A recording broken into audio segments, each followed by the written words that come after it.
ഗോൾവാൾക്കറിന്റെ ജന്മശതാബ്ദി ഉദ്ഘാടനം ചെയ്യാൻ RSSന്റെ ക്ഷണം സ്വീകരിച്ച് RSSന്റെ ഇഷ്ടക്കാരനായി അവിടെ പോയി എന്ന് ചോദിക്കും.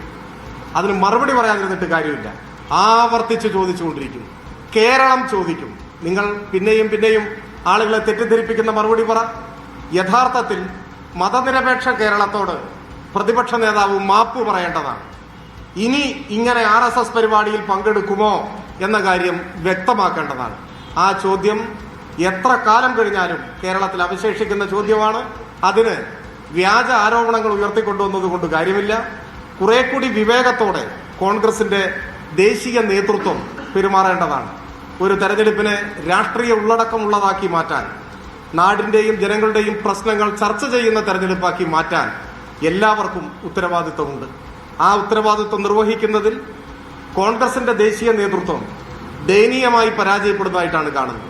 അതിവിടെ മാത്രമല്ല, ഇന്ത്യ കൂട്ടായ്മയെ തന്നെ ദുർബലപ്പെടുത്തുന്ന രാഷ്ട്രീയ അവിവേകമാണ് കോൺഗ്രസ് ദേശീയ നേതൃത്വത്തിന്റെ ഭാഗത്തുള്ളത്.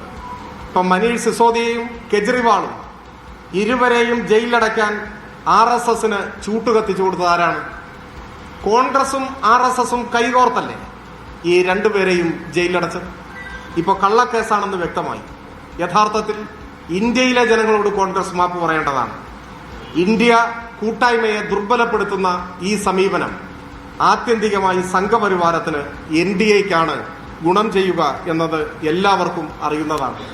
അങ്ങനെ പ്രത്യക്ഷമായും പരോക്ഷമായും സംഘപരിവാരത്തിന് ഗുണം ചെയ്യുന്ന നിലപാടുകൾ തുടർച്ചയായി സ്വീകരിക്കുന്നതാണ് ഇന്ത്യയിലെ മതനിരപേക്ഷവാദികളുടെ തന്നെ വിശ്വാസം നേടുന്നതിൽ കോൺഗ്രസ് പരാജയപ്പെടുന്നത്.